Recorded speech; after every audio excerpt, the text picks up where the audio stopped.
मित्रों, कल कांग्रेस ने घोषणा की है मनरेगा बचाओ संग्राम।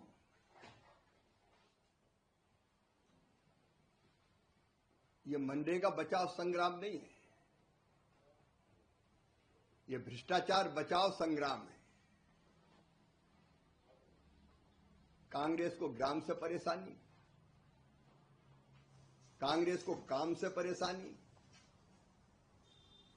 कांग्रेस को राम से परेशानी।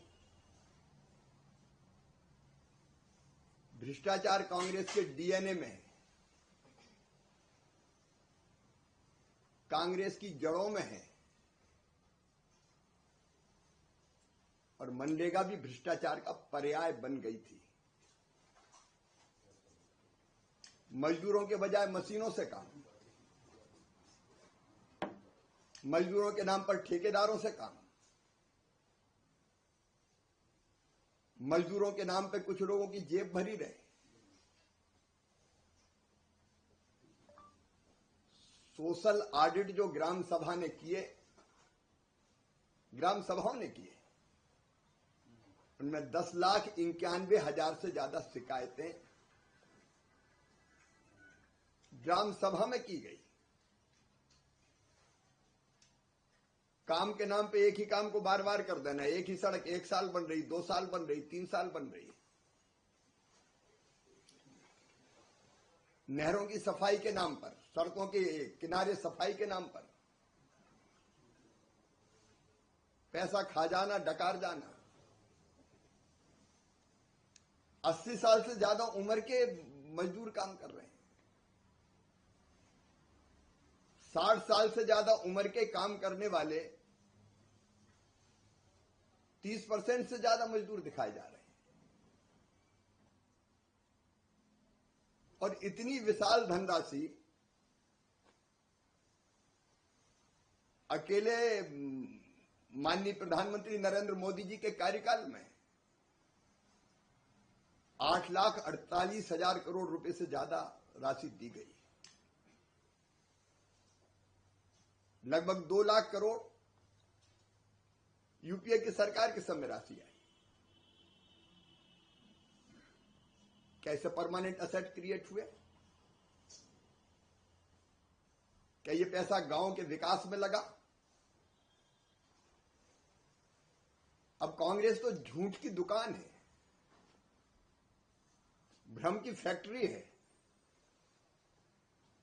अफवाहों का बाजार है।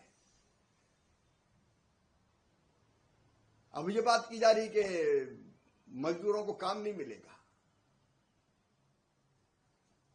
मजदूरों के हितों को बहुत बेहतर ढंग से विकसित भारत जी राम जी योजना में संरक्षित किया गया है। 100 दिन के बजाय 125 दिन रोजगार की गारंटी। पहले मजदूर के नाम पर कोई और काम करता था, मजदूर काम करेंगे। 100 दिन के बजाय 125 दिन कानूनी गारंटी। बेरोजगारी भत्ते के प्रावधान को मजबूत कर दिया। मांगने पर काम नहीं तो बेरोजगारी भत्ता पुख्ता। और पहले 4-4 महीने मजदूरी भी नहीं मिलती थी तो अलग से कोई राशि नहीं दी जाती थी। अब विलंबित मजदूरी के भुगतान पर दंड का प्रावधान, अतिरिक्त पैसा देना पड़ेगा। कहां किसी मजदूर भाई बहन के साथ अन्याय हुआ है? मजदूरों को काम मिले, ये प्राथमिकता। लेकिन इसके साथ साथ इस विशाल धनराशि से गांव में विकास के काम हो। विकसित भारत के लिए विकसित गांव, और इसके लिए धनराशि बढ़ाई गई। इसी साल जो प्रस्तावित है, जो नया वित्तीय वर्ष प्रारंभ होने वाला है, 1,51,282 करोड़ रुपया, जिनमें 95,600 करोड़ से ज्यादा केंद्र सरकार का। तो 125 दिन के लिए पर्याप्त धनराशि की व्यवस्था काम के लिए। और उसके साथ साथ उस धनराशि से गांव का संपूर्ण विकास हो जाए, इसकी चिंता नरेंद्र मोदी जी ने की। और बात कही जा रही कि केंद्रीकरण, सच बात यह है कि पहले तो राज्य टारगेट देता था कि फलाना काम किया जाएगा। अब तय किया गया कि केवल ग्राम सभा और ग्राम पंचायत, मतलब सरपंच, चुने हुए जनप्रतिनिधि और गांव के भाई बहन तय करेंगे कि गांव में कौन सा काम होगा। ऊपर से तय नहीं होगा, नीचे गांव में तय होगा। विकसित ग्राम पंचायत प्लान जो गांव के लोग बनाएंगे। पहले तो राज्य कहता था फलाना काम करो बस,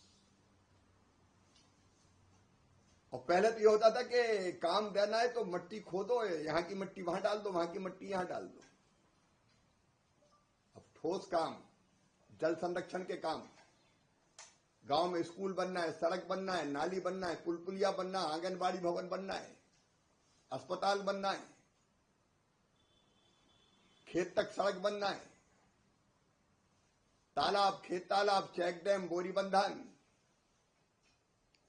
आजीविका मूलक काम जिसमें स्व सहायता समूह की बहनें चाहे तो उनके लिए संरचना बनाई जा सकती है, एफपीओज के लिए बनाई जा सकती है, पैक्स के लिए बनाई जा सकती है। प्राकृतिक आपदा से बचने के लिए काम, रिटेनिंग वाल से लेके जल निकासी तक की व्यवस्था।